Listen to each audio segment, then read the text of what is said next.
চেয়েছে বলে কেউ সাংসদ, মানুষ চেয়েছে বলে কেউ মন্ত্রী, মানুষ চেয়েছে বলে কেউ জেলা পরিষদের সভাধিপতি, কেউ পঞ্চায়েত সমিতির সদস্য, কেউ গ্রাম পঞ্চায়েতের প্রধান। মানুষ চেয়েছে বলে কেউ রাজ্যের মুখ্যমন্ত্রী, মানুষ চেয়েছে বলে কেউ দেশের কেন্দ্রীয় মন্ত্রী, মানুষ চেয়েছে বলে কেউ প্রধানমন্ত্রী, মানুষ চেয়েছে বলে কেউ রাষ্ট্রপতি। মানুষ যেদিনকে চাইবে না, কোন নেতার ক্ষমতা নেই টাকা পয়সা অর্থবল ইডি সিবিআই খরচ করে মানুষের টাকা আটকে রাখবে। মানুষ যদি চায় এদের ঔদ্ধত্য অহংকার আর দম্ভ ভেঙে চূর্ণ বিচূর্ণ করতে 5 মিনিটের বেশি সময় লাগবে না।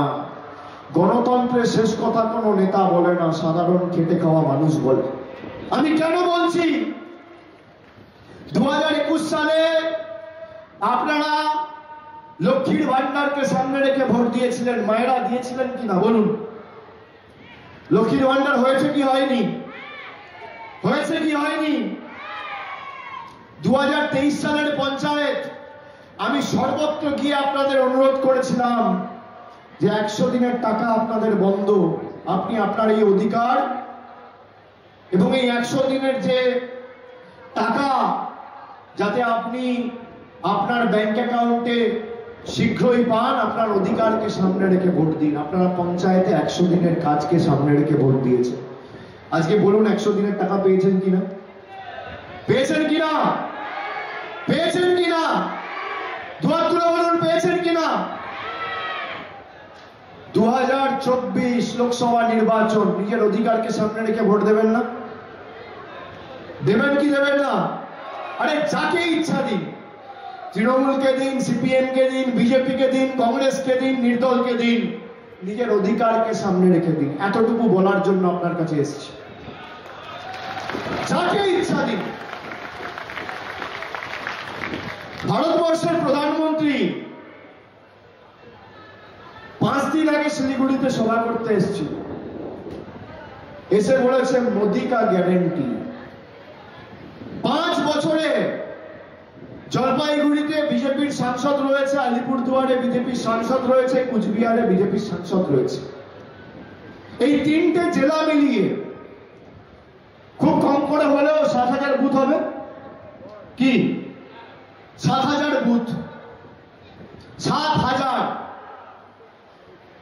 7,000 বুথের মধ্যে 5 বছরে যদি আপনি দেখাতে পারেন আমাকে যে একটা বুথে এরা মানুষের উন্নয়নকে সামনে রেখে একটা পর্যালোচনা বৈঠক করেছে, আমি আপনাদের কাছে তৃণমূলের হয়ে ভোট চাইতে আসবো। 5 বছরে একটা 7,000 বুথ। বিজেপি অনেক বড় বড় ভাষণ দিচ্ছিল, আজকে বড় বড় খবরের কাগজে অ্যাড দিয়েছে বাংলাকে কত টাকা দিয়েছে। আপনারা দেখবেন আমার টুইটারে, এক্স অ্যাকাউন্ট টুইটার, সেখানে আমি একটা সকালবেলা 11:21 টুইট করেছি, করে বলেছি যে 2021-এ বাংলায় পরাজয়ের পরে কোন বিজেপির নেতা যদি শ্বেতপত্র প্রকাশ করে দেখাতে পারে যে আবাসের জন্য 10 পয়সা এরা কেন্দ্র থেকে পাঠিয়েছে, বা এনজি নরেগা 100 দিনের কাজে 10 পয়সার একটা শ্বেতপত্র প্রকাশ করতে পারে, তাহলে বিজেপির যে কোনো বড় নেতা ছোট নেতা আমার সাথে যে কোনো সংবাদ মাধ্যমে টিভির পর্দায় চ্যানেল তাদের ইচ্ছা মতো তারা বেছে নিক, সময় তারা বেছে নিক, একদিকে আমি থাকবো একদিকে তারা থাকবে, তথ্য পরিসংখ্যানকে সামনে রেখে লড়াই হবে, শ্বেতপত্র প্রকাশ করে। এরপরে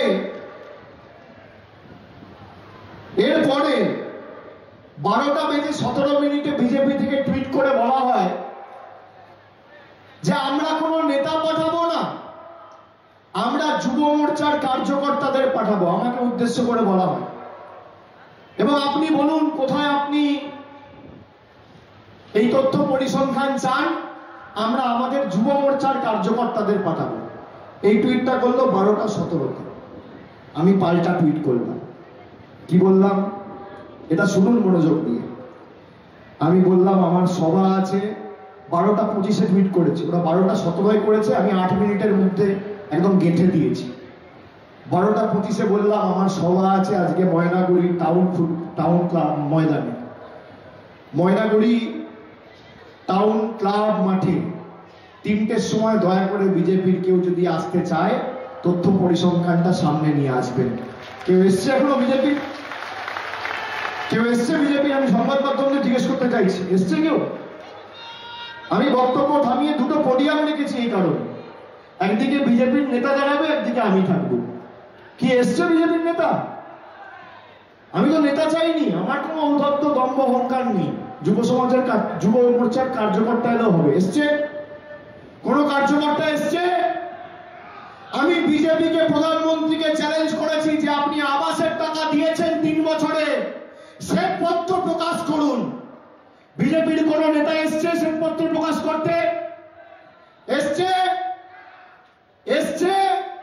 এখানে কটা ক্যামেরা আছে? 100টা ক্যামেরা আছে। আমি ক্যামেরার সামনে দাঁড়িয়ে বলছি, 3 বছরে আপনি বাংলায় হেরে যাওয়ার পর যদি 10 পয়সার হিসাব প্রমাণ করতে পারেন যে দিয়েছেন আবাসে আর মানরেগা 100 দিনের কাজে, আমি রাজনীতি থেকে চিরতরে বিদায় নেবো। এত বড় কথা আপনাদের বলে দিয়ে যাচ্ছি।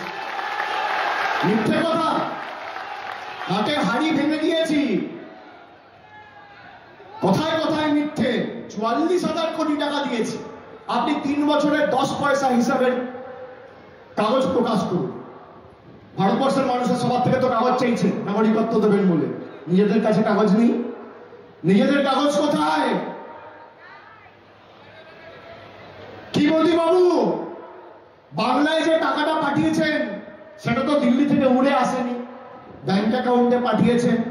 হয় ট্রানজাকশন ডিটেলস দিন, নইলে আপনি যে টাকা ছেড়েছেন তার নোটিফিকেশন অর্ডার দিন। আপনি দেখান শ্বেতপত্র। 2021-22, 22-23, 23-24 অর্থবর্ষ, এই 3 বছরে 10 পয়সা যদি আবাসে নরেন্দ্র মোদীর সরকার প্রমাণ দিতে পারে, আমি রাজনীতি ছেড়ে দেবো। আবার বুক থেকে বলে দিয়ে যাচ্ছি, আপনার বাড়ির টাকা বন্ধ করে রেখেছে না। তার কারণ আপনি আপনার বাড়িকে সামনে রেখে ভোট দেননি, আপনি আপনার পাড়ার রাস্তাকে সামনে রেখে ভোট দেননি, আপনি জলের প্রকল্পকে সামনে রেখে ভোট দেননি, আপনি 100 দিনের কাজকে সামনে রেখে ভোট দেননি। তাই এবারের ভোট কেন্দ্র সরকার নির্বাচিত করার ভোট নয়, প্রতিবাদের ভোট, প্রতিশোধের ভোট, প্রতিরোধের ভোট, যোগ্য উচিত শিক্ষা দেওয়ার ভোট। যেভাবে ভাওতাবাজি করে আপনাদের ভোট নিয়েছিল, একইভাবে কড়ায় গণনায় আপনাদের জবাব দিতে হবে। এখন এসে আবার বলছে মেরা গ্যারেন্টি। 5 বছর আগে এসে বলেছিল না 15 লাখ টাকা করে সবাইকে দেবে, পেয়েছেন? আচ্ছা, একটা ছোট্ট ভিডিও 3 মিনিটের দেখাই, মোদিজির গ্যারেন্টির কি ভ্যালু। একটু চালাও তো ভিডিওটা। বিজেপি যাই বলে সবটাই মিথ্যে কথা।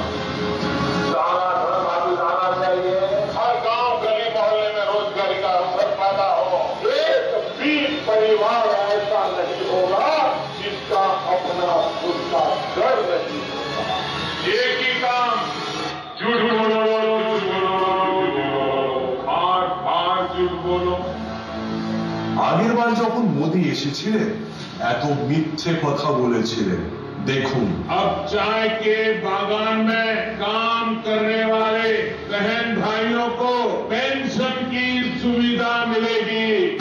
মিথ্যে।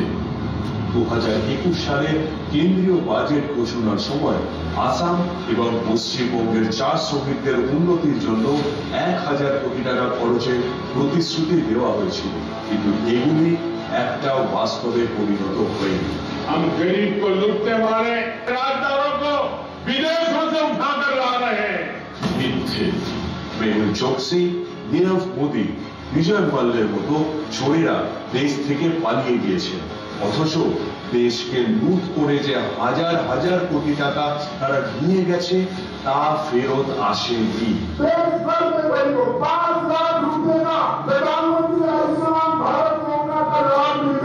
মিথ্যে। পাকা বাড়ি, টেলিফোন, ফ্রিজ, মোটরসাইকেল থাকলে সে এই প্রকল্পের সুবিধা পাবে না। অন্যদিকে স্বাস্থ্য সাথী সকলে, जो सस्ता राशन, सस्ती दवाइयां मिल रही है, ये सारी व्यवस्था दिल्ली से भारत सरकार कर रही है। মিথ্যে। জীবনদায়ী ওষুধে বিজেপি শাসিত কেন্দ্রীয় সরকার মূল্য বৃদ্ধি করেছে 12%, জিএসটি চাপিয়েছে 18%। সেখানে তৃণমূল কংগ্রেস পরিচালিত সরকারের উদ্যোগে চলছে ন্যায্য মূল্যে ওষুধের দোকান। ওষুধের উপর ছাড় দেওয়া হয়েছে 48 থেকে 80%। বিজেপি সরকার কেন্দ্রীয় খাদ্য সুরক্ষা আইনের অধীনে বাংলার 7,000 কোটি টাকা আটকে রেখেছে স্রেফ নরেন্দ্র মোদীর ছবি না লাগানোর জন্য। সেখানে রাজ্যের 9 কোটি মানুষকে বিনামূল্যে রেশন দিচ্ছে মারমাটি মানুষের সরকার। किसानों के लिए 18,000 रुपया इनके बैंक अकाउंट में भेजने का तय किया, आपको मिला है क्या? मिला है क्या? क्यों नहीं मिला? কারণ 2021 সালে প্রদত্ত তহবিলের পরিমাণ ভয়ানকভাবে 42% কমেছে। ফলে পিএম কিষাণ প্রকল্পে প্রত্যেক কৃষকের অ্যাকাউন্টে 18,000 টাকা দেওয়ার প্রতিশ্রুতি তাহা মিথ্যে কথা ছাড়া আর কিচ্ছু নয়। और यहाँ जलपाईगुड़ी में गरीब के पास भी उनका पक्का घर होना चाहिए कि नहीं होना चाहिए? हिंदुस्तान में एक भी परिवार ऐसा नहीं होगा जिसका अपना पक्का घर नहीं होगा। মিথ্যে। আবাস যোজনার 8,140 কোটি টাকা আটকে রেখে বাংলার 11,36,000 মানুষের মাথার উপরে ছাদ কেড়ে নিয়েছে বিজেপি শাসিত কেন্দ্রীয় সরকার। पंजाबन ठाकुर की शुरू में 250 करोड़ का फंड बनाकर एक साल मूर्ति और गंगा लाए, पंजाबन ठाकुर का लगाने का हम काम करें। এটা পুরোপুরি মিথ্যে। ঠাকুর পঞ্চানন বর্মা স্মৃতিতে মিউজিয়াম, স্মৃতিসৌধ ও বিশালাকার মূর্তি নির্মাণের জন্য 250 কোটি টাকা খরচের কথা বলা হয়েছিল, কিন্তু তারা তো তা করেনি। উল্টে তৃণমূল কংগ্রেসের সরকার ঠাকুর পঞ্চানন বর্মা বিশ্ববিদ্যালয় স্থাপন করেছে। শুধু তাই নয়, তার স্মৃতিতে তার জন্মদিনে সরকারি ছুটিও ঘোষণা করা হয়েছে। नारायणी सेना, वो नारायणी सेना के स्मृति में एक नारायणी बटालियन बनाने का काम भारतीय जनता পার্টি নিয়েও নিতে গিয়ে দেখছেন দোকান হওয়া। তার থেকে মোবাইল কিনবেন। যারা ধর্মের নামে ভোট চায় তাদেরকে ভোট দেবে। যে রাম মন্দির করেছি বলে ভোট দিতে হবে? ভোট তো রুটি, কাপড়া, মাকান, অন্ন, বস্ত্র, বাসস্থান। আমরা জল্পেশ মন্দিরে পূর্ত দপ্তর থেকে সংস্কার, পরিকাঠামোগত উন্নয়নের জন্য 5 কোটি টাকা দিয়েছি। এসজেডিএ থেকে পরবর্তীকালে মন্দিরের বাইরে মার্কেটগুলো বা দোকানগুলো যাতে ঠিক মতো করা যায় তার জন্য 3 কোটি টাকা দিয়েছে। 5 আর 3 কত টাকা? 8 কোটি। পরবর্তীকালে আবার এই এসজেডিএ থেকে 2 কোটি টাকা খরচা করে অডিটোরিয়াম হয়েছে। কত টাকা? 10 কোটি টাকা। আমরা তো বলছি না জল্পেশ মন্দিরে 10 কোটি দিয়েছি, ভোট দাও। ভাই, আমরা বাড়িতে করব। আমরা তথ্য পরিসংখ্যানের নিরিখে ভোট চাইছি। যে তুমি আসো, এখান থেকে চ্যালেঞ্জ দিয়ে গেলাম যে 3 বছরে যদি বিজেপির কোনো ছোট বড় মাঝারি নেতা একটা কাগজ দেখিয়ে প্রমাণ করতে পারে যে জলপাইগুড়ির মানুষের জন্য, কুচবিহারের মানুষের জন্য, আলিপুরদুয়ারের চা শ্রমিকদের জন্য মানরেগার টাকা ছেড়েছে, বাড়ির টাকা ছেড়েছে 3টে বছরে, আমি রাজনীতি করব না। এদের পা থেকে মাথা অবধি, মাথার চুল থেকে পায়ের নখ পুরোটাই 2 নম্বরী, মিথ্যে। যত চোর, চিটিংবাজ, দুর্নীতিগ্রস্ত 2 নম্বরী সব দেখবেন বিজেপি। আগেকার দিনে ভারতবর্ষে আমরা কি দেখতাম? আমাদের সমাজে, দেশে, রাজ্যে চোর চুরি করে, খুন করে বিচার ব্যবস্থার আদেশে জেলে যাচ্ছে। আর এখন কি দেখছি? যারা টিভির পর্দায় নির্লজ্জের মতো হাত বাড়িয়ে কাগজে মুড়ে টাকা নিয়েছে, সেই দুর্নীতিগ্রস্ত চোরেদের হাত ধরে বিচারকরা রাজনীতিতে ঢুকছে। এই হচ্ছে মোদীজির ভারতবর্ষ। আমি বলছি, এবার একদম সিদ্ধান্ত নিয়ে যান, যেখানে যে লাগবে আমি আছি। আমি তো আসবো, আগামী 2 মাসে আরো 20 বার আসবো জলপাইগুড়ি, আলিপুরদুয়ার, কুচবিহারে 20 বার। আর আমি কথা দিয়েছি 2 মাস 4 মাস অন্তর অন্তর এসছি। ভারতবর্ষের প্রধানমন্ত্রী 2021 সালে এসেছিল, 22-এ দেখা নাই, 23-এও তোমার দেখা নাই, 24 যেই নির্বাচন ঘোষণা হবে আবার ডেলি প্যাসেঞ্জারি শুরু করে দিয়েছে। খুব ভালো, আসুক, অসুবিধা নেই। কিন্তু ভোটের সময় আপনি মুখ দেখাতে এসছেন, মানুষের বিপদে এসে আপনি দাঁড়াননি। যখন চাষিরা চাষের জল পায়নি, যখন চাষিদের উপর দিল্লি সিঙ্গু বর্ডারে আপনারা আক্রমণ করেছেন, তখন একদিন আপনি একটা বাক্য বা একটা শব্দ উচ্চারণ করেননি। আপনার নেতারা বাংলার মানুষকে বাংলাদেশি বলেছে, শিখ দেখলে বলছে খালিস্তানি, সংখ্যালঘুদের দেখলে বলছে পাকিস্তানি, আর বাংলাদেশ বলছে বাংলাদেশি। আপনি প্রতিবাদ জানাননি। সব থেকে বড় দুর্নীতিগ্রস্তদের পাশে বসিয়ে আপনি বলছেন কি মোদিজির গ্যারেন্টি, চোর চুরি করে বিজেপিতে ঢুকবে, এটাই আপনার গ্যারেন্টি, এটাই আপনার ওয়ারেন্টি। মোদিজির গ্যারেন্টি মানে 0 ওয়ারেন্টি, আর দিদির গ্যারেন্টি মানে লাইফ টাইম ওয়ারেন্টি। আপনি 0 ওয়ারেন্টি নেবেন না লাইফ টাইম গ্যারেন্টি নেবেন, সিদ্ধান্ত আপনার,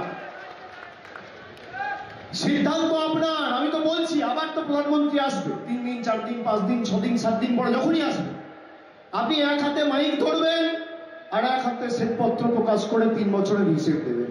কি আমি ভুল বলছি? আমি ভুল বলছি যে 3 বছরে আপনি বাংলায় গোহারা হারার পরে কেন, কি কারণে বাংলার মানুষের টাকা আপনি আটকে রেখেছেন? 100 দিনে আপনি শুনে রাখুন, ভারতবর্ষের সব রাজ্য টাকা পেয়েছে, একমাত্র বাংলার মানুষ পায়নি। আপনি জানেন এই কুচবিহার, আলিপুরদুয়ার আর জলপাইগুড়ি মিলিয়ে 100 দিনের কাজে কুচবিহারে প্রায় 4,97,000 শ্রমিক ছিল, যাদের 2 বছর ধরে টাকা কেন্দ্র সরকার আটকে রেখেছে। তাদের 225 কোটি টাকা কুচবিহারে। কুচবিহারের সাংসদের নাম কি? নাম কি? নিশীথ প্রামাণিক, অমিত শাহ ডেপুটি। একটা চিঠি লিখেছে 5 বছরে যে বাংলার মানুষের টাকা কেন বন্ধ। এই যে কুচবিহারের 4,97,000 শ্রমিকের টাকা বন্ধ করে রেখেছে, মানে কাজ করেছেন আপনি, আপনার কাজ করে পরিশ্রম করে আয় করা টাকা বন্ধ করে রেখে দিয়েছে 2 বছর ধরে। জলপাইগুড়ি জেলা 2,52,000 শ্রমিকের টাকা আটকে রেখে দিয়েছে, পরিমাণ প্রায় 100 কোটি টাকা। সাংসদের নাম কি? সাংসদের নাম কি? বাজে কথা বলতে। সাংসদের নাম কি? নাম বলুন। হ্যাঁ, কোন পার্টির সাংসদ? একটা চিঠি দেখাতে পারবেন গত 5 বছরে কেন্দ্রকে লিখেছে যে জলপাইগুড়ির 2,52,000 শ্রমিকের যোগ্য প্রাপ্য টাকা আপনারা বন্ধ করে রেখে দিয়েছেন, কি কারণে? একটা চিঠি দেখাতে পারবে 5 বছরে?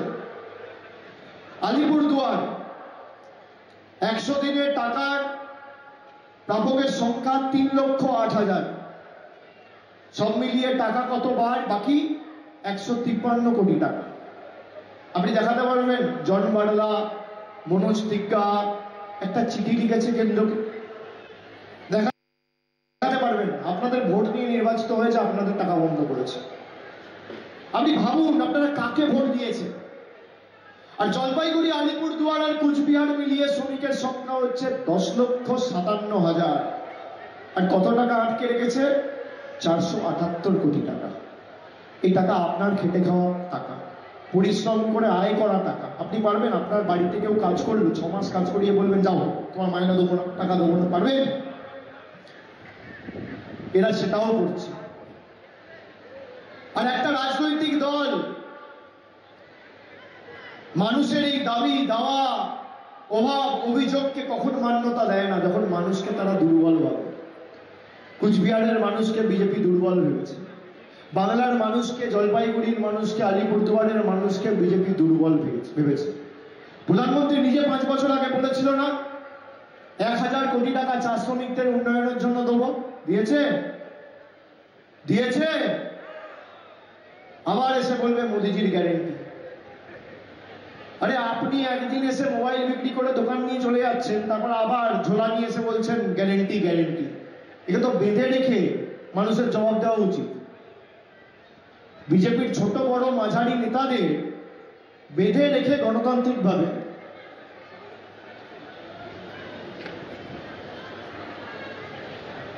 এই ছোট বড় মাঝারি নেতাদের বেঁধে রেখে মিথ্যে কথা বলার কারণ আপনি বলুন না, যদি কেউ আপনার বাড়িতে আসে, এসে আপনাকে মিথ্যে কথা বলে আপনাকে টুপি পরিয়ে একটা জিনিস বিক্রি করে দিয়ে চলে যায়, পরবর্তীকালে যদি ঝোলা নিয়ে আসে আপনি কি করবেন?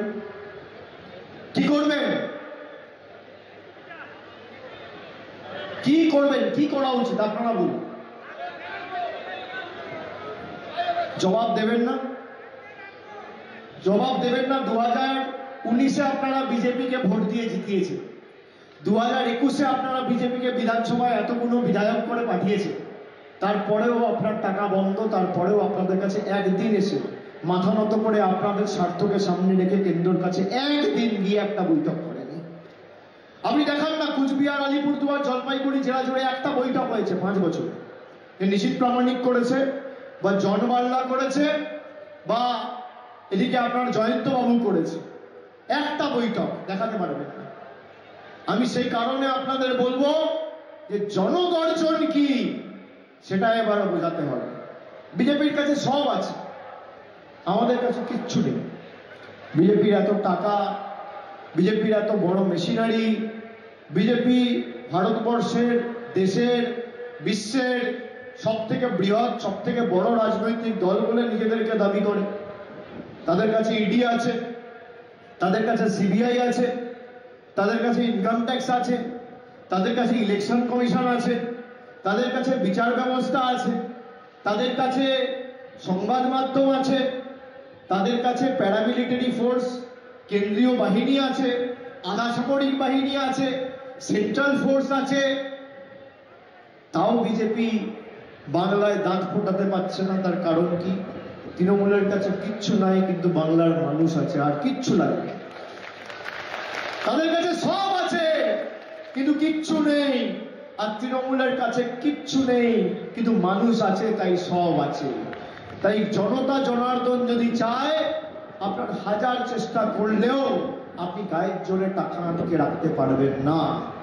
এবার যখন ভোট দেবেন, মাথায় রাখবেন 5 বছর আগে দুধের দাম কি ছিল, আর 10 বছর আগে 2014 আগে দুধের দাম কি ছিল, পাতিলেবুর দাম কি ছিল, রান্নার গ্যাসের দাম কি ছিল, তেলের দাম কি ছিল, রসুনের দাম কি ছিল, কেরোসিনের দাম কি ছিল। ডিম ছিল 3 টাকা, হয়ে গেছে 6 টাকা। রসুন 80 টাকা, হয়ে গেছে 430 টাকা। 40 টাকার ডাল 80 টাকা। পাতিলেবু প্রায় 180 টাকা কিলো। পাতিলেবুর দাম কত? কত দাম? মাথায় রাখবেন এগুলো। একদিকে মমতা বন্দ্যোপাধ্যায় লক্ষ্মীর ভান্ডার করে আপনার বাড়িতে, আপনার হাতে সরাসরি প্রতি মাসে 1000 টাকা দিচ্ছে, আর অন্যদিকে আধার আর প্যান কার্ডের লিঙ্ক করার নাম করে মোদী সরকার আপনার থেকে 1000 টাকা নিয়ে চলে যাচ্ছে। একদিকে দিদি দিচ্ছে আর একদিকে মোদী নিচ্ছে। আপনি কার সাথে থাকবেন, যে দিচ্ছে না নিচ্ছে, যে ভাষণ দিচ্ছে না যে রেশন দিচ্ছে? একবার জোরে বলুন, কার গ্যারেন্টি? দিদির গ্যারেন্টি না মোদির গ্যারেন্টি? জোরে বলুন, দিদির গ্যারেন্টি না মোদির গ্যারেন্টি? কার গ্যারেন্টি? কার গ্যারেন্টি? যে আমাদের মনের ভাষা বোঝে না, মুখের ভাষা বোঝে না, আমাদের মধ্যে থাকে না, পিছনে বাংলায় কি লেখা আছে পড়ে বলতে পারবে না, বাংলায় কথা বলতে পারে না, বাংলা লিখতে পারে না, বাংলা বলতে পারে না, সে বাংলার মানুষকে গ্যারেন্টি দেবে। কে গ্যারেন্টি দেবে? দিদি না মোদি? আরেকবার বলুন। মায়েরা বলুন, পিছনে যারা আছেন হাত তুলে বলুন, কার গ্যারেন্টি নেবেন?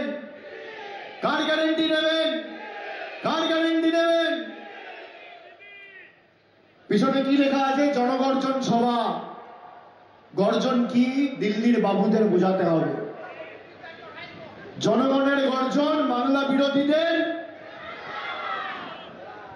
গ্রাম বাংলার গর্জন বাংলা বিরোধীদের, জলপাইগুড়ির গর্জন বাংলা বিরোধীদের, আলিপুরদুয়ারের গর্জন বাংলা বিরোধীদের, ছাত্র যুবর গর্জন বাংলা বিরোধীদের, মা বোনেদের গর্জন অত্যাচারীদের, শ্রমিক কৃষকের গর্জন স্বৈরাচারীদের, সারা বাংলার গর্জন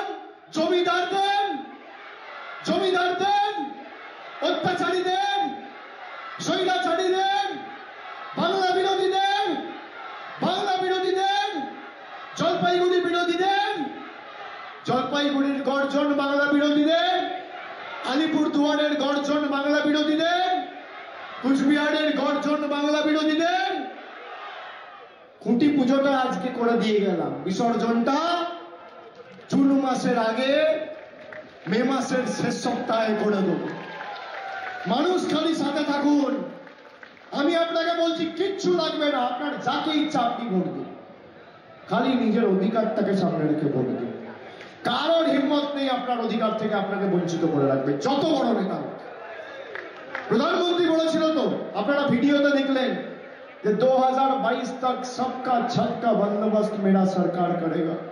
আমরা 2024 সালের মার্চ মাসে রয়েছি, এখনো পর্যন্ত বাড়ির টাকা দেয়। এবারের ভোট জল, কল, রাস্তা আর নিজের মাথার ছাদের অধিকারকে সামনে রেখে, প্রতিবাদের ভোট, প্রতিরোধের ভোট, প্রতিশোধের ভোট। আপনারা প্রতিবাদ জানাতে ভোট দেবেন তো? প্রতিশোধ নিতে ভোট দেবেন তো? দেবেন তো? যেভাবে আপনাদের ভুল বুঝিয়েছিল। আর যারা এসছেন আজকে সবাই এই ভিডিওটা, আমি দেখুন কিছু বলতে পারি, সত্যি হতে পারে, বিজেপি কোনো নেতা কিছু বলতে পারে, সত্যি হতে পারে, মিথ্যে হতে পারে। আমি তো বলেছি যে বিজেপি বলছে আমরা টাকা পাঠাচ্ছি আর তৃণমূল তোমাদের টাকা দিচ্ছে না।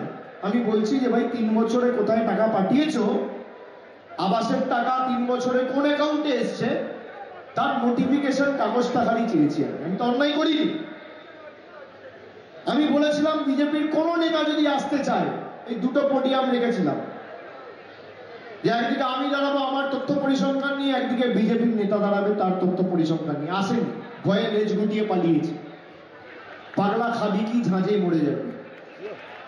আসেনি, আসার ক্ষমতা নেই, তার কারণ মিথ্যে কথা বলছে।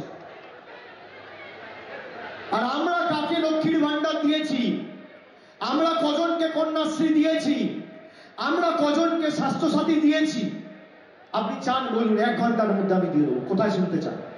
আমার পরিসংখ্যান তৈরি। আমি এক হাতে বলছি যে উন্নয়নের হিসেব নাও, জোড়া ফুলে ভোট দাও। আর তুমি বলছো জুমলা কা হিসাব নাও আর মোদির গ্যারেন্টিতে ভোট দাও। বিজেপি আর ভারতীয় জনতা পার্টি নয়, বিজেপি হচ্ছে ভারতের ঝুট বলো পার্টি, ভারতের জুমলা পার্টি। তাই জুমলাবাজ মিথ্যাবাদীদের আগামী দিন উচিত শিক্ষা আমাদের সকলকে দিতে হবে। চলবে না অন্যায়, টিকবে না ফন্দি, জনগণের আদালতে হতে হবে বন্দী। তৈরি থাকুন। আপনাদের সাথে আবার খুব তাড়াতাড়ি দেখা হবে। আপনারা কথা দিলেন কিন্তু, আমার সাথে জোর করে জোর গলায় বলুন, জয় বাংলা, জয় বাংলা, জয় বাংলা, জয় হিন্দ, জয় হিন্দ, জয় হিন্দ, জয় বাংলা, জয় বাংলা, জয় বাংলা, জয় বাংলা। জয় বাংলা যখন বলবেন গর্ব করে মাথা উঁচু করে বলবেন। ভারতবর্ষের প্রধানমন্ত্রী, বিজেপির নেতা মন্ত্রীরা 2021 সালে এসে বলতো জয় বাংলা বাংলাদেশের স্লোগান, আর 2022-এ ভারতের রাষ্ট্রপতি কলকাতায় এসে বলেছে জয় বাংলা। সুতরাং জয় বাংলা বাংলার মানুষের স্লোগান, আমাদের সম্মান, আমাদের কৃষ্টি, আমাদের সংস্কৃতি, আমাদের পরিচিতি। জোর গলায় আরেকবার সভা শেষ করার আগে জয় বাংলা, জয় বাংলা, জয় বাংলা, জয় বাংলা, জয় বাংলা। অনেক অনেক ধন্যবাদ, নমস্কার। দেখছেন কলকাতা টিভি, আপনাদের সঙ্গে রয়েছে ভাস্বতী। শুরু করছি 4টেই 4 দিক। অভিষেক বন্দ্যোপাধ্যায় ময়নাগুড়িতে সভা, আর সেখান থেকে কেন্দ্রের বিরুদ্ধে একাধিক বিষয়ে তোপ দাগলেন অভিষেক বন্দ্যোপাধ্যায়, এবং যেখানে তিনি বলছেন আবাস যোজনা ও 100 দিনের টাকা নিয়ে জনগণের টাকা নয়-ছয় করেছে বিজেপি। মানুষকে বিভ্রান্তি করানোর চেষ্টা করা হচ্ছে, জনতার টাকা নয়-ছয় করে মিথ্যে ছড়াচ্ছে বিজেপি, এবং এই টাকার হিসেব দিয়ে শ্বেতপত্র প্রকাশ করুন, এমনটাই চ্যালেঞ্জ ছুড়লেন অভিষেক বন্দ্যোপাধ্যায়। তার আগে তিনি এক্স হ্যান্ডেলে তিনি পোস্টও করেছিলেন অভিষেক বন্দ্যোপাধ্যায়, যেখানে তিনি উল্লেখ করেছিলেন যে এই যে তর্ক বিতর্ক চলছে, সেখানে বিজেপির যারা নেতৃত্ব তারা সামনাসামনি আসুন, সামনাসামনি তর্ক বিতর্কে বসুন, প্রমাণ করুন, শ্বেতপত্র প্রকাশ করুন যে 1 টাকাও দুর্নীতি হয়েছে, এমনটাই চ্যালেঞ্জ ছুড়ে দিয়েছেন অভিষেক বন্দ্যোপাধ্যায়। আজ ময়নাগুড়িতে জনসভা থেকে ঠিক কি বলেছেন অভিষেক বন্দ্যোপাধ্যায় শোনাবো। অ্যাড দিয়েছে, বাংলাকে কত টাকা দিয়েছে আপনারা দেখবেন আমার টুইটারে, এক্স অ্যাকাউন্ট টুইটার, সেখানে আমি একটা সকালবেলা 11:21 টুইট করেছি, করে বলেছি যে 2021 বাংলায় পরাজয়ের পরে কোন বিজেপির নেতা যদি শ্বেতপত্র প্রকাশ করে দেখাতে পারে যে আবাসের জন্য 10 পয়সা এরা কেন্দ্র থেকে পাঠিয়েছে, বা এনজি নারেগা 100 দিনের কাজে 10 পয়সার একটা শ্বেতপত্র প্রকাশ করতে পারে, তাহলে বিজেপির যে কোনো বড় নেতা, ছোট নেতা আমার সাথে যে কোনো সংবাদ মাধ্যমে, টিভির পর্দায়, চ্যানেল তাদের ইচ্ছা মতো তারা বেছে নিক, সময় তারা বেছে নিক, একদিকে আমি থাকবো, একদিকে তারা থাকবে, তথ্য পরিসংখ্যানকে সামনে রেখে লড়াই হবে, শ্বেতপত্র প্রকাশ করে। এরপরে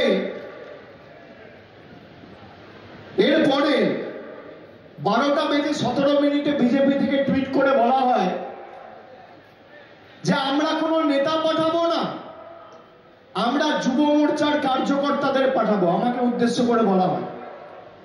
এবং আপনি বলুন কোথায় আপনি এই তথ্য পরিসংখ্যান চান? আমরা আমাদের যুব মোর্চার কার্যকর্তাদের পাঠাবো। এই টুইটটা করলো 12:17। আমি পাল্টা টুইট করলাম, কি বললাম এটা শুনুন মনোযোগ দিয়ে। আমি বললাম আমার সভা আছে, 12:25 টুইট করেছি, ওরা 12:17 করেছে, আমি 8 মিনিটের মধ্যে একদম গেঁথে দিয়েছি। 12:25 বললাম আমার সভা আছে আজকে ময়নাগুড়ি টাউন ক্লাব ময়দানে, ময়নাগুড়ি টাউন ক্লাব মাঠে 3টের সময় দয়া করে বিজেপির কেউ যদি আসতে চায় তথ্য পরিসংখ্যানটা সামনে নিয়ে আসবেন। কেউ এসছে এখনো বিজেপি? আপনাদের শোনালাম ময়নাগুড়ির জনসভা থেকে অভিষেক বন্দ্যোপাধ্যায় কেন্দ্রকে ঠিক এভাবেই তোপ দেখেছেন। কৌস্তব ভৌমিক আমাদের প্রতিনিধি রয়েছেন ফোন লাইনে। কৌস্তব, যে মন্তব্য তিনি করেছেন, তবে এর আগে এক্স হ্যান্ডেলে তিনি ক্ষোভ উগরে দিয়েছেন এবং পাশাপাশি শ্বেতপত্র প্রকাশের দাবিও জানিয়েছেন। আজ ময়নাগুড়ির সভা থেকে ঠিক কি কি বিষয়ে কেন্দ্রকে নিশানা করেন অভিষেক? একদমই ভাষ্যতে তুমি যদি জানো যে ময়নাগুড়িতে তৃণমূল কংগ্রেসের যে একটি জনগর্জন সভা ছিল, এবং সেই সভার যিনি প্রধান বক্তা সাংসদ তথা তৃণমূল কংগ্রেস সর্বভারতীয় সাধারণ সম্পাদক অভিষেক বন্দ্যোপাধ্যায়, এবং আমরা যেটা দেখতে পেলাম যে এই সভা মঞ্চে তিনি প্রথম শেষ পর্যন্ত কিন্তু এই বিজেপিকে আক্রমণ করেছে। অর্থাৎ বিজেপি এই বিগত 5 বছরে বা বিগত 10 বছরে মানুষকে যে প্রতিশ্রুতি দিয়েছিল সেগুলি কোনোভাবে যে পূরণ করতে পারেনি, এই বিষয়গুলি যদি মানুষের সামনে তুলে ধরা হয়, তার থেকে বড় বিষয় অভিষেক বন্দ্যোপাধ্যায় যে অভিযোগ করে যে বিজেপি মানুষকে ভুল বোঝাচ্ছে, এবং বিগত বছরে বাংলার যে প্রাপ্য যে সমস্ত সরকারি প্রকল্পের টাকা রয়েছে সেগুলো দেওয়া হচ্ছে না। কার্যত বিজেপিকে চ্যালেঞ্জ ছিল অভিষেক বন্দ্যোপাধ্যায়, বলেন বিজেপি যদি সত্যি সত্যি বাংলার আবাস যোজনার প্রকল্পের টাকা থেকে শুরু করে বিভিন্ন সরকারি প্রকল্পের টাকা দিয়ে থাকে, তবে সেটার একটি শ্বেতপত্র প্রকাশ করুক। সেই সাথে কিন্তু তৃণমূল কংগ্রেস ক্ষমতায় আসার পর মানুষকে যে সমস্ত প্রতিশ্রুতি দিয়েছিল এবং সেগুলোকে যে তৃণমূল কংগ্রেস সঠিকভাবে পালন করেছে, সেগুলো কিন্তু তিনি প্রমাণ আকারে তুলে ধরেন এবং মানুষকে তিনি বার্তা দেন যে ভোট কাকে দেবেন আপনার নিজস্ব ব্যাপার, কিন্তু নিজেদের দাবি এবং নিজেদের হক আদায়ের জন্য আপনারা ভোট দিন, এবং সেই সাথে আগামী দিনে যাতে বাংলাতে কোন রকম ভাবে মানুষ কোনোভাবে অবহেলার শিকার না হয়, আর এই কারণে কিন্তু তিনি তৃণমূল কংগ্রেস প্রার্থীদের জয় করার আহ্বান জানান। একদমই ধন্যবাদ জানাবো। কৌস্তব ভৌমিক প্রতিনিধি ছিলেন ফোন লাইনে। কেন্দ্রের বিরুদ্ধে বঞ্চনার অভিযোগ তুলে ফের বিজেপিকে চ্যালেঞ্জ অভিষেক বন্দ্যোপাধ্যায়। ময়নাগুড়ির সভা থেকে কেন্দ্রীয় বঞ্চনা নিয়ে আরো একবার সরব হলেন আজ অভিষেক বন্দ্যোপাধ্যায়। এই নিয়ে বিস্তারিত যাব আমাদের পলিটিক্যাল এডিটর আশিস চট্টোপাধ্যায় রয়েছেন সরাসরি নিউজরুম থেকে। আশিস দা, আজ ময়নাগুড়ির সভা থেকে অভিষেক বন্দ্যোপাধ্যায় সরাসরি আবারও কেন্দ্রীয় বঞ্চনায় যেরকম সরব হলেন, পাশাপাশি শ্বেতপত্র প্রকাশের দাবি জানালেন। এবং 2019-এ আমরা দেখেছিলাম যে জলপাইগুড়ি আসনে ভালো ফল করতে পারেনি শাসক দল, এবং সেই জায়গা থেকে আগামী লোকসভা নির্বাচনে এই আসন যেতে মরিয়া শাসক শিবির, আর সেই জায়গায় কেন্দ্রীয় বঞ্চনাকে হাতিয়ার করলেন আজ অভিষেক। দেখুন, অভিষেক বন্দ্যোপাধ্যায় যা বলেছেন গুরুত্বপূর্ণ কথা, সেগুলো আমরা দর্শকদের শুনিয়েছি। কিন্তু আজকের দিনে সবথেকে বড় একটা খবর, সেটা হচ্ছে ভারত সরকার একটি বিজ্ঞাপন দিয়ে জানিয়েছে যে তারা পশ্চিমবঙ্গের বিভিন্ন প্রকল্পে কত টাকা দিয়েছে। এই বিজ্ঞাপনটি আমার হাতে রয়েছে, তার একটা প্রিন্ট। এই বিজ্ঞাপনটির মধ্যে দিয়ে এতদিন ধরে তৃণমূল কংগ্রেস যেটা দাবি করছিল যে আবাস যোজনা এবং 100 দিনের কাজের টাকা দেয়নি কেন্দ্র, টাকা আটকে রেখেছে, বঞ্চনা হয়েছে রাজ্যের মানুষের সঙ্গে, কার্যত সেই দাবি মেনে নিল কেন্দ্র। এইখানে বলা হয়েছে যে প্রায় 5 লক্ষ বাড়ির অনুমোদন দিয়েছিল কেন্দ্র, কিন্তু তারপরে একটা হেডিংয়ে বলা হয়েছে রাজ্য সরকার নির্দেশিকা অনুসরণ করেনি, যা মেনে চললে দুর্নীতি হ্রাস ও প্রকৃত সুবিধা প্রাপকদের সুযোগ সুবিধা সুনিশ্চিত করা যেত। এই কথা বলে কি কি অনিয়ম হয়েছে তার 2-3টে পয়েন্ট দিয়ে কার্যত তারা স্বীকার করে নিয়েছে গত বছরগুলোতে বাড়ি তৈরির জন্য টাকা কেন্দ্র দেয়নি। একইভাবে তার পরের পয়েন্টে মহাত্মা গান্ধী জাতীয় গ্রামীণ কর্মসংস্থান নিশ্চয়তা প্রকল্প MNREGA, যাকে আমরা চলতি কথায় 100 দিনের কাজ বলি, তারও টাকা কেন দেওয়া হয়নি তার কতগুলো কারণ দর্শিয়ে কার্যত মেনে নেওয়া হয়েছে গত কয়েক বছর ধরে এই বাবদ টাকা দেয়নি। সুতরাং এতদিন ধরে যে বয়ানটা ছিল যে আমরা টাকা দিয়েছি, সেই টাকা ঠিকমতো ব্যবহার করেনি রাজ্য সরকার, সেই বয়ানের মধ্যে গুরুতর পরিবর্তন এলো।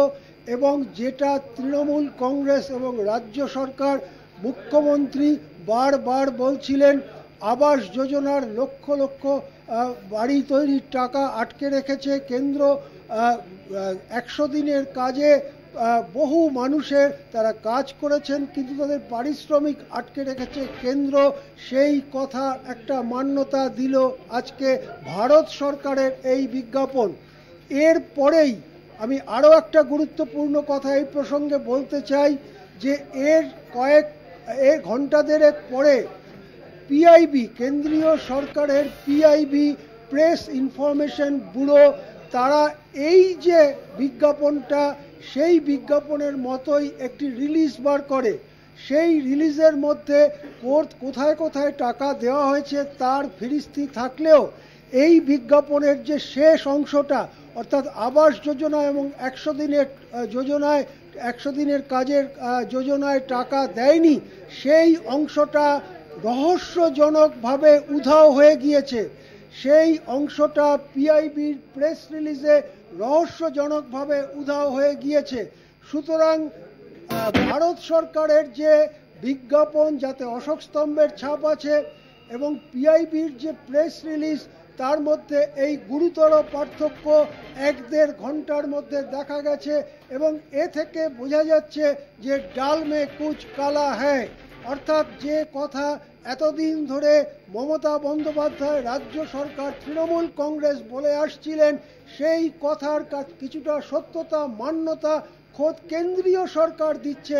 এটাই আজকের দিনে সবথেকে বড় খবর হয়ে সামনে আসছে। হ্যাঁ, একদমই। অনেক ধন্যবাদ জানাবো আশিস দা, আমাদের পলিটিক্যাল এডিটর ছিলেন আশিস চট্টোপাধ্যায়। এবং যে জায়গা থেকে বারবার কেন্দ্রের তরফে যে অভিযোগ সামনে এসেছিল 100 দিনের টাকা এবং বিভিন্ন যে প্রকল্পগুলো রয়েছে সেখানে দুর্নীতির অভিযোগ বারবার কেন্দ্রের তরফে করা হয়েছে, এবার লোকসভা নির্বাচনের আগে সরাসরি বিজেপিকে চ্যালেঞ্জ ছুড়ে দিয়েছেন অভিষেক বন্দ্যোপাধ্যায়, যেখানে তিনি শ্বেতপত্র প্রকাশের দাবি জানিয়েছেন। আপনাদের জানিয়ে রাখবো, আজ ময়নাগুড়িতে জনসভা ছিল অভিষেক বন্দ্যোপাধ্যায়ের। কেন্দ্রের বিরুদ্ধে বঞ্চনার অভিযোগ তুলে ফের বিজেপিকে চ্যালেঞ্জ অভিষেক বন্দ্যোপাধ্যায়ের। 100 দিনের কাজ ও আবাস যোজনায় 1 পয়সাও দেয়নি কেন্দ্র, মানুষের টাকা নষ্ট করে মিথ্যে প্রচার করছে বিজেপি। আরো একবার আপনাদের শোনাবো আজ ময়নাগুড়ির সভা থেকে ঠিক কি বলেছেন অভিষেক বন্দ্যোপাধ্যায়।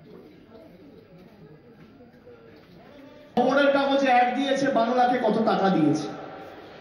আপনারা দেখবেন আমার টুইটারে, এক্স অ্যাকাউন্ট টুইটার, সেখানে আমি একটা সকালবেলা 11:21 টুইট করেছি, করে বলেছি। আরো খবর নিয়ে ফিরে আসছি বিরতির পর, সঙ্গে থাকুন।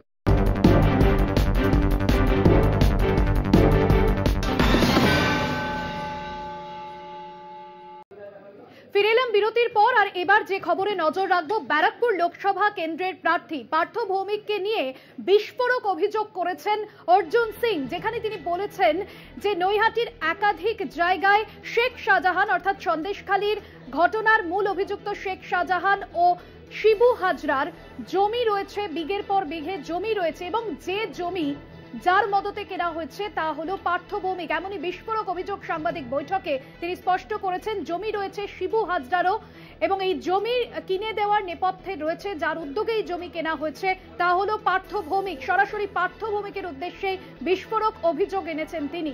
ঠিক কি বলেছেন সাংবাদিক বৈঠক থেকে অর্জুন সিং, শোনাবো। শাহজাহানের কত জমি, কত সম্পত্তি ওখানে নৈহাটিতে কেনা হয়েছে, এই সম্পত্তির সঙ্গে যিনি বিধায়ক আছেন যুক্ত আছেন কি না আছেন, সেটাও জন্য বড় মা কাছে প্রার্থনা করব, যাতে বড় মা তাকে সঠিক বুদ্ধি সুবুদ্ধি দিয়ে। শাহজাহানের কথা বলছেন, যেটা ওই পলাশি মাঝিপাড়া শাহজাহান, পলাশি মাঝিপাড়া শাহজাহান একটা আছে, কিন্তু আমি সন্দেশখালী শাহজাহানের কথা বলছি। সন্দেশখালী শাহজাহান আছে, আর যে ওর দুটো সাঙ্গপাঙ্গ ছিল কি শিবু, ওদেরও জমি আছে, ওদেরও জমি নৈহাটিতে বিঘা পর বিঘা কেনা আছে, সবই ব্যাপার আছে। কে সাহায্য করলো কিনতে? আরে বিধায়ক ছাড়া তো ওখানে কেউ সাহায্য করতে পারে না, এখানকার তো রাজা, সবকিছু উনিই আছেন, তো উনার ছাড়া তো এটা সাহায্য হবে না। অর্জুন সিং এর এই বিস্ফোরক অভিযোগের পরিপ্রেক্ষিতে পাল্টা পার্থ ভৌমিক ব্যারাকপুর লোকসভা কেন্দ্রের তৃণমূল প্রার্থী, কি বলছেন তিনি, শোনাবো। আমি ওকে আন্তরিক অভিনন্দন জানাচ্ছি, যার অবশেষে একটা সিদ্ধান্ত নিয়েছে। কিন্তু এই সিদ্ধান্তটা না নিলেই ভালো হতো, কারণ ব্যারাকপুরের মানুষ সকালে দল, বিকেলে ও দল, এগুলো পছন্দ করে না। তখন মানুষ মনে করে যে এই লোকটা বোধহয় ব্যক্তিগত স্বার্থের জন্য দল বদল করে, একবার বিজেপি, একবার তৃণমূল, আবার বিজেপি, আবার তৃণমূল। মানুষ এগুলো পছন্দ করে না। সন্দেশখালীতে আমাকে আর সুজিত বোসকে দল পাঠিয়েছিল ইরিগেশনের কিছু কাজ দেখার জন্য, যেটা নিয়ে মানুষের অভিযোগ ছিল। আমি শুধু ইরিগেশনের কাজটাই দেখতে ওখানে গেছিলাম, এবং যে যে কাজগুলো নিয়ে সাধারণ মানুষের অভিযোগ ছিল সেগুলোর সমাধান করে এসেছি। কার কোথায় জমি আছে, বাড়ি আছে, ফ্ল্যাট আছে, এটা সারা ব্যারাকপুরের মানুষ জানে। যে পার্থ ভৌমিক এ সম্পর্কে কোনোদিনই কোনো খোঁজখবর রাখে না। এ ব্যাপারে যিনি মাস্টার, তার নাম অর্জুন সিং। যারা পুরনো তৃণমূল কর্মী, একজনও যদি তৃণমূলের বাইরে থাকে, তাহলে আমি নিশ্চিতভাবে ওর কথা স্বীকার করে নেব যে পার্থ ভৌমিক গ্রহণযোগ্যতা হারিয়েছে। আমার মনে হয় না তৃণমূলের এমন কোনো হেভিওয়েট আছে যে তার সাথে জয়েন করতে পারে। অবশেষে সমস্ত জল্পনার অবসান ঘটলো, কারণ বিজেপিতেই ফিরতে চলেছেন অর্জুন সিং, এমনটাই আজ সাংবাদিক বৈঠক থেকে তিনি স্পষ্ট করেছেন। পাশাপাশি আজ সাংবাদিক বৈঠকে তিনি যে মন্তব্য করেছেন, আমার সঙ্গে আরো এক বড় নেতা যোগ দেবেন, এবং পাশাপাশি তিনি বলেছেন ব্যারাকপুর থেকে হাজার হাজার লোক যোগ দেবেন বিজেপিতে, এমনই মন্তব্য করেছেন সাংবাদিক বৈঠক থেকে। আপনাদের শোনাবো ঠিক কি বলেছেন আজ তিনি। সবার সঙ্গে আমার কথা হয়ে গেছে, আমি তৃণমূল ছেড়ে দিয়েছি, আমি বিজেপিতে যাব, কিন্তু একটা যে ফর্মালিটি যে আছে থাকে সেটা আমি করব। আমি হয়তো যে কোনো মুহূর্তে আমি আপনাদেরকে একটা সময় আমার কাছে সূচনা আসবে, আমি আপনাদের জানিয়ে দেবো। কলকাতাতেও হতে পারে, দিল্লিতেও হতে পারে, এই জায়গাটা এখন ফিক্স হয়নি, সেটা আমি বলে দেবো। আপনি বিজেপির প্রার্থী হচ্ছেন ব্যারাকপুরে, সেটা তো দল ঠিক করবে, দেখি কে প্রার্থী হচ্ছে, কিন্তু আমি বিজেপিতে জয়েন করছি, এটা ফাইনাল। আর কেউ জয়েন দলের কার কার সাথে কথা হয়েছে, বিজেপির কার কার সাথে আপনার কথা হয়েছে? না, সেটাও বলা আমার পক্ষে সম্ভব নেই, কিন্তু আরো একজন কেউ বড় মাপের লোক জয়েন করবে, এটা আমার কাছে সূচনা আপনাদেরকে দিয়ে দিই। বিধায়ক না, সে আছে বড় লোক, বড় লোকসভা কেন্দ্রেরই। না, ব্যারাকপুর লোকসভা তো অনেক লোক জয়েন করবে, ওটা নিয়ে কোনো সমস্যা নেই। এখানে অনেক পার্টির যারা তৃণমূল করতো, নেতৃত্ব দিত, তারা অনেকে জয়েন করবে, পুরনো অনেকে যারা কর্মীরা আছে তারাও জয়েন করবে, বহু সংখ্যক মানুষ, হাজার হাজার মানুষ জয়েন করবে। মমতা ব্যানার্জি যে যিনি জয়েন করবেন, মানে কোথাকার? পশ্চিম বাংলারই একটা বড় লোক জয়েন করতে পারেন, আমার কাছে এটাও সূচনা আছে। দলের কোনো পোর্টফোলিও হোল্ডার? নিশ্চয়ই দলের।